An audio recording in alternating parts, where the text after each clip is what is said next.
So, welcome everybody. It's me, Sarah Seidelman, and this is what I call a hummingbird interview, where I interview people who I think are amazing and you should know.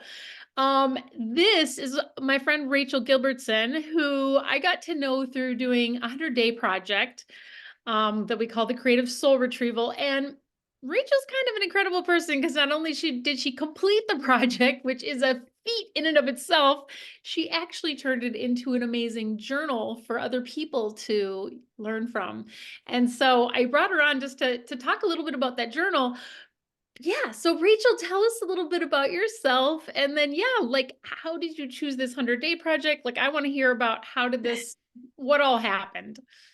Oh, where to begin? Well, a little bit about myself is I'm a mom. I am a wife. I have lots of roles. My background professionally is in community health education. And then I went on to do my master's of education and also have a minor in integrative therapies and healing practices. I've done um, lots of mindfulness work and am a national board certified health and wellness coach. So my background is in kind of well-being of all sorts and just really am fascinated by the human experience and just kind of how to support well-being across a range of experiences. And so this project is just kind of right up my alley in the sense of I consider myself a creative person, but I also think we're all creative and meant to be creative. And so I'm trying to think of how this all started. I'd actually gone to our mutual friend's book launch, Heather Wild, and had met her at that event. And through just meeting her, knew we're kind of aligned in our energies and ended up meeting her and connecting again. And that in that meeting, we had talked about, she'd brought up that she was going to do the 100-day creative soul retrieval project. And I had heard of it before. I've kind of followed you for a long time and I'm a longtime fan. And so when she mentioned that, I was like, and how life-changing it was for her, I'm like, okay, I'm in. And so I signed up alongside her. And it's been kind of this beautiful journey ever since. And now I'm even more connected with Heather because she is the one who designed the interior and published Aligned Enchantment. So it's just been a phenomenal ripple effects that have resulted from this. Kind of, yeah, it's kind of amazing, like a double ripple, because when Heather did the Creative Soul Retrieval, I remember just being like, wow, like her artistry, she just kind of took off running with her art, and it was quite amazing. And it's so cool that I hope people can see the beautiful design of this book. So it's full color illustrated, and it has these beautiful prompts, and then space for you to reflect, which I think we're all taught about journaling or told like journaling is so powerful and incredible and transformative, but sometimes it's hard to know, like, to start from a blank spot is challenging. So when you designed your 100-day project for yourself, did you have something to pick from every day, or did you start from a blank page every day and just see what bubbled up? Like, tell us what was the creative brief, so to speak, that you assigned yourself every day? Yeah, I really appreciated the work you did to kind of help set us up and just think through a project and get some ideas generated and just really kind of clarify what we're wanting to do. Originally, I thought of doing um, mini watercolor paintings. And so that was kind of the parameter. And although I really wanted to, or I saw myself doing a mini watercolor each morning as kind of my morning routine, it rarely ended up that way. And so I was inspired to get these little tiny, teeny tiny little watercolor um, book. And I just kind of, my parameter was just this little tiny box, and I put a little black outline and just kind of went for it each day. And I also made sure I have like a little art kit that was portable because I knew that even though I wanted to do it in the morning, I'm like, I can't set myself up with something that will be really intangible. And so I wanted to make sure it was something I could just throw in a bag and take with me. And so my project was to do a mini watercolor painting every day and then pair it with a word. something that resonated throughout the day. And then I ended up kind of adding on to it by adding my own little reflection about how that word came to be or how that image came to be, and then added 3 reflective prompts. And so kind of the process of it was that, at the bare minimum, I wanted to paint the picture. But the fascinating part of it for me was just as I had that intention throughout the day, I was just more on alert for things that caught my attention, things that I thought were beautiful, things that I just gravitated towards. So images or things I saw really stood out to me. And then with the word, it also was that same thing of like having conversations with folks, and a word would just capture my attention, or maybe a word would come up in different pockets across the day. And I was like, I think that's the word for today. So it really happened pretty organically. And then I would just at the end of the day kind of bring it all together. So even though the painting might have only taken 15 minutes to do or less, it was kind of the putting it all together that was maybe took a little bit more time, but was just kind of a fun process to see. And it felt like a mindfulness practice throughout the day. Yeah, I'm so glad you said that, because I find like one thing that happens with these projects in general is it kind of wakes us up. Like we start seeing things everywhere, like, or we start just realizing, wow, like seeing things we didn't notice before. Especially if it's a visual practice and you're doing something artful, that seems to happen for people. Yeah, I love how you did that. Like there's this super fun image of a squirrel, and then there's like you experiencing, like grounding that in your own experience as a person who is a thoughtful person thinking about well-being, and how does this impact. Oh my gosh, and I'm sure words, yeah, well, obviously you're a lover of words. I am. Yeah, and that was part of it where I'd use the word, but then I'd also look up the definition and the origin of the word. And obviously there's lots of meanings for lots of, each word might have several different meanings, or the etymology of it might be pretty extensive. But I really just did a little bit of research on that word and pulled out things that resonated and either reflected on that image or that word or the origin, and just kind of it all came together. So feels like it was random in a lot of ways because I didn't have like one subject matter that I was painting, but it all came together.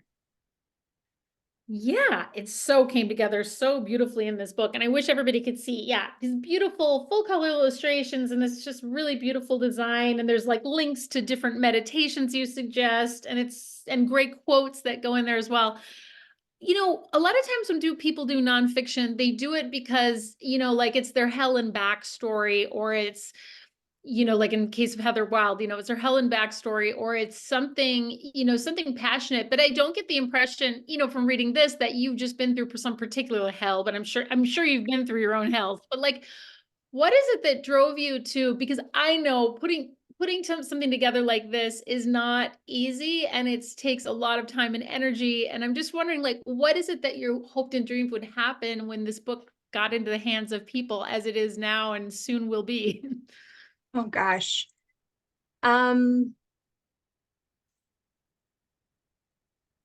I think there's a couple answers to that question, so I'll try to frame it in a way. I think part of it is my intention coming into this project was that it didn't, the 100 days is that it didn't have to result in anything. It didn't have to become anything. It could just be. And so when I started, you actually had us do a reflective prompt that to write a letter from Enchantment to us about what it wanted. And mine was pretty brief, but it said, "Dear Rachel, get in touch with magic, follow your intuition, and find delight, joy, and more of me, enchantment. Follow the twinkles and shimmers of deeper knowing. Trust the unfolding. Have fun and play. It doesn't need to make sense or be for any other purpose other than pleasure. Love, Enchantment."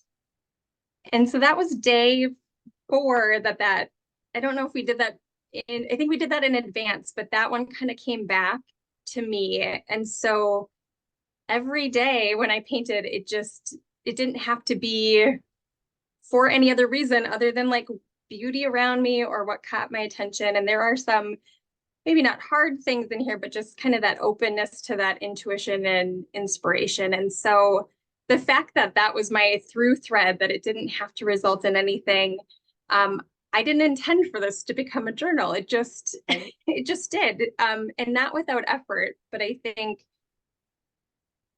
this process has been so interesting to watch the unfolding of like seeing what captured my attention day by day for 100 days. And then at the end of 100 days, actually on 100 days, I was like, I feel like something else needs to happen to pull this together, but I don't know what it is. And I just have the sense something else is coming with this. And after the 100 days in early September, I didn't touch the project. I didn't paint again. I didn't really do the deep dive of reflecting that I thought I would do until November, when I did some reflection and realized I needed to put it together in some form or fashion. And that's when I met with Heather and we talked about having reflection cards or some other form. And then through that conversation, it just became clear, like, nope, this is a journal and it needs to become a journal. And through the publishing process, it was pretty similar of like, work in pockets of time that you have and follow inspiration and just kind of, we obviously worked and put effort into it, but it felt like from a different place. It wasn't like these hard and fast deadlines and like really white knuckled work. And so I think that was really a fun lesson for me, because I think for me, if I would have set out to make a journal, I would have put all sorts of extra pressure and perfectionist things into it and just kind of really got in my own way. Yeah, thank you for mentioning that, because I know sometimes people will start the 100-day or they'll sign up for the 100-day creative soul retrieval and they'll be like, I'm so excited, I'm going to finish my novel. And then I'm like, well, you could do that, but like sometimes that backfires when we have a lot of pressure. And really the beauty of these projects is doing something really tiny. And that's the hardest thing for most of us, is to confine it to something tiny, because our ego doesn't want it to be something tiny. Our ego wants us to accomplish great things, but the thing that'll help us actually accomplish something is to make it really tiny. So yeah, and you mentioned that in the book, in the intro, you talk about like, I'm so glad I didn't know that this was going to become a book, because it had it, I could have been much more, it could have been much more self-conscious or feeling like so pressured to be so great or so, yeah, so perfect, or, all those things that we do to ourselves. Yeah.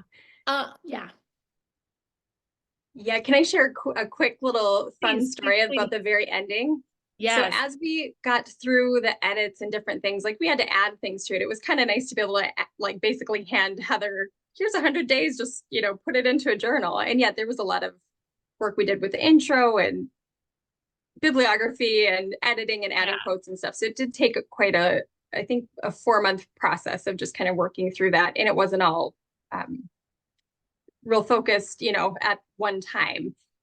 And at the very end, Heather was like, okay, I've done all the edits. I think we're ready. And the day before that, I was getting these little glimpses of like a couple words were strung together and like, okay, oh, those are, that were just kind of bubbling up in my mind. And they were words that ended up were part of the 100 days. And then the next morning, all of a sudden I got this feeling of like post-it notes, something about post-it notes. And I'm like, why can I not stop thinking about post-it notes right now?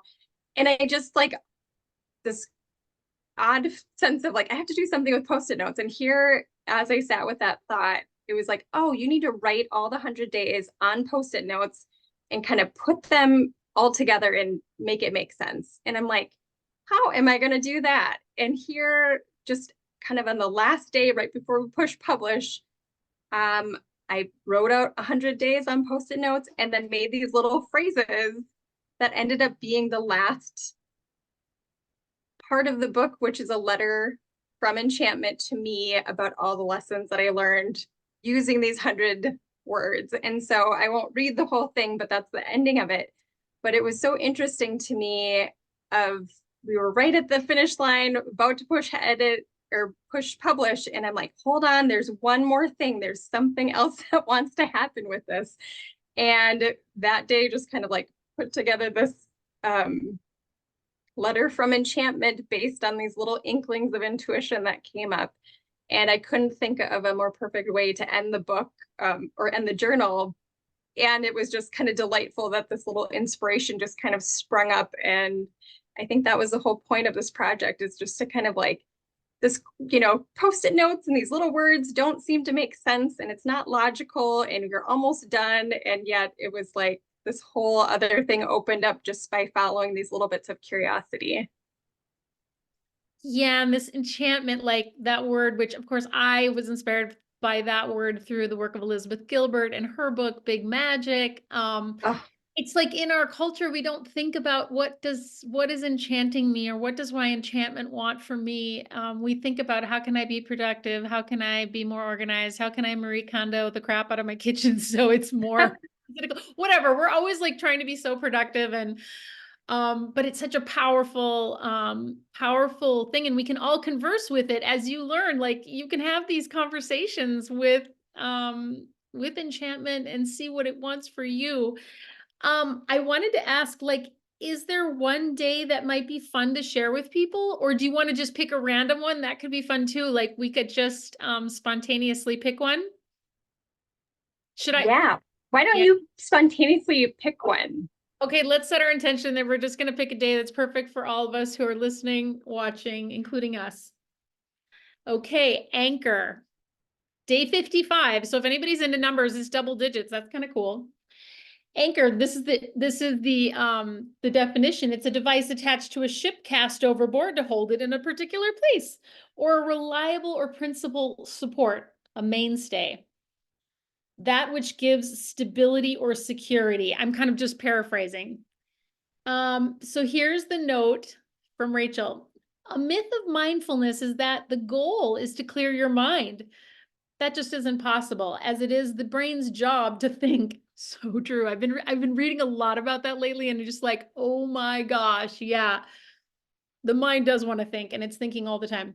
Thoughts, emotions, and sensations will come and go, and the practice of mindfulness is observing these. The breath can serve as an anchor to the present moment as we follow each gentle inhale and each gentle exhale. And then you offer a beautiful breathing activity and then a reflection on what happened when you did these 10 deep breaths. I love it. I mean, what I love about this is that it's actionable.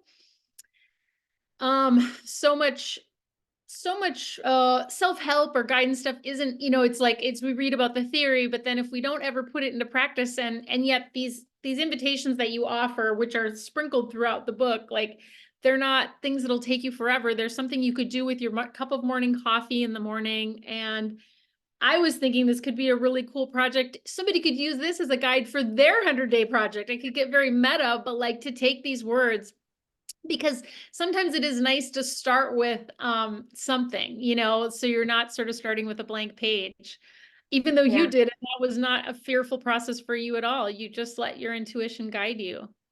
Yeah. And I think, yeah, absolutely. I love that, this could just, we don't know what this will become now. And not that it has to, but I think that's the intention of this process, even with publishing it, is like it's out in the world and I'll do my part. And just like Liz Gilbert says, you kind of have to put in the work and yet keep that openness to enchantment and just see what inspiration wants from you. So that's what I'm continuing to do.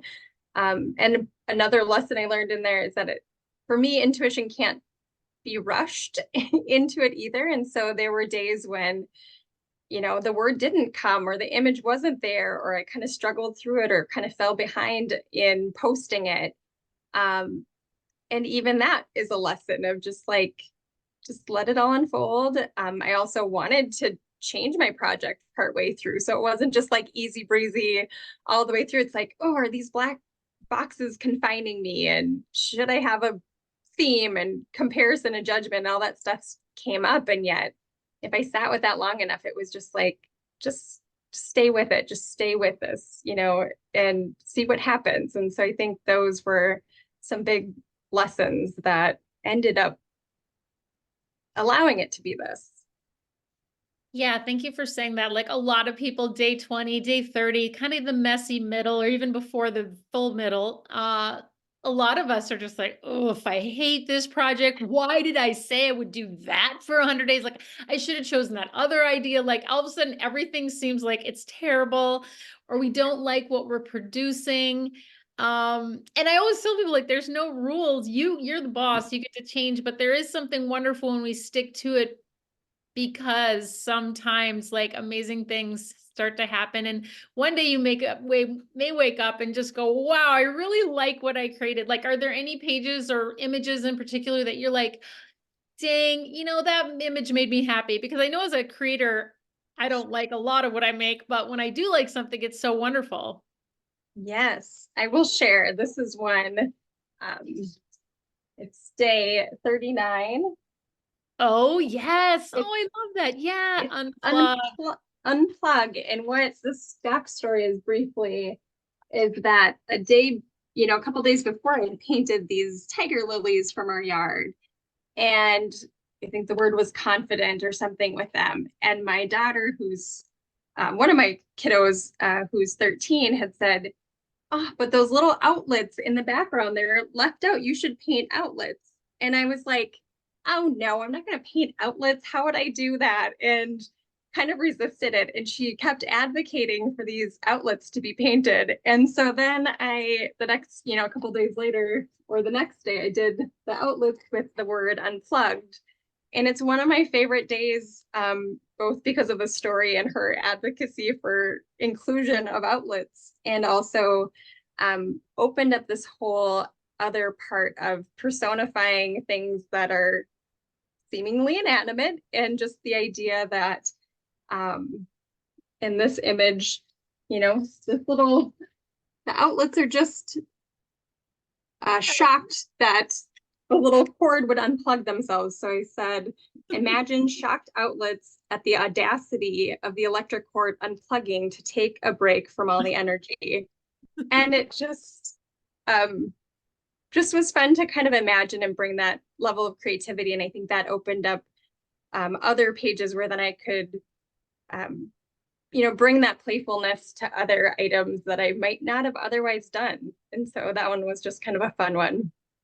I love that story. And I love when we do these creative soul retrievals, it's often not just our own souls that are being retrieved. Often other people get excited and get involved, or start thinking about what they want to do, or start giving us ideas, or sending us messages like, I saw that and it made me think of this. And, there's something fun about that. Like, did you get messages from anybody, or did it increase your talking with friends or family about things?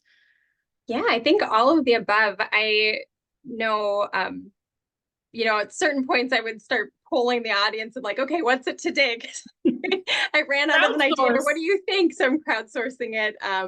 Or my husband would be like, oh, is it time to paint your tiny little painting for the day or whatever? So it's just kind of like people curious, or, being with friends camping or something. And they're like, oh, what are you going to paint today? And so just like the openness to that. And then for my kiddos, often not often, but a couple times would join along and paint something similar, or just,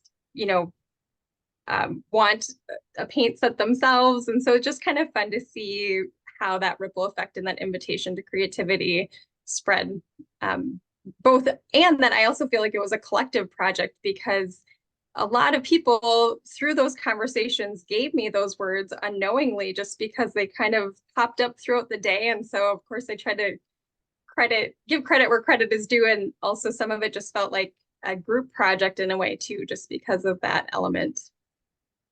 Yeah, so neat. Creativity really connects us and weaves us into that greater like family of people, I think, of humans. Well, what is there anything else you'd like for people to know about the Aligned Enchantment 100-day self-reflection journal, Rachel? I guess to me, I feel like that on that same note, it feels like a collective project, because I'm really excited. Main goal of this is with these reflective prompts. I'm excited for people to add their own wisdom to the pages and to follow their own little inklings of curiosity, or those little soul shimmers or goosebumps, and just pause there a little bit longer, or take another step in that place that's pulling you or your interest, and just see what happens. And so I'm just excited for people to get this and experience it for themselves and join us in the 100-day project, because that's exciting. Yeah. Coming up soon. Yes, for those of you who are listening, if you want to do a project like this, the Creative Soul Retrieval is now open for registration. Where can people find this? Where can they get it? Right now, it's available on Amazon, and I'm working with Heather to have it available in other places. We can also do bulk orders. Some folks are doing it with, you know, in a group or different things, so we can do some of that. And then we're also having a launch party for it on Saturday, May 4th from 5 to 8 p.m. at Clyde Ironworks. Awesome. And it's just an evening of aligned enchantment. So we'll have some copies there.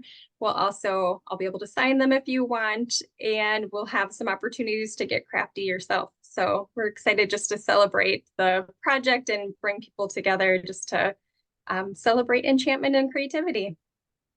Fantastic. Well, thank you so much, Rachel, for being here with us. And I can't wait to see what you create next.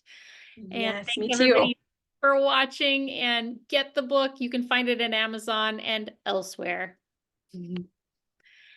Okay, I'm going to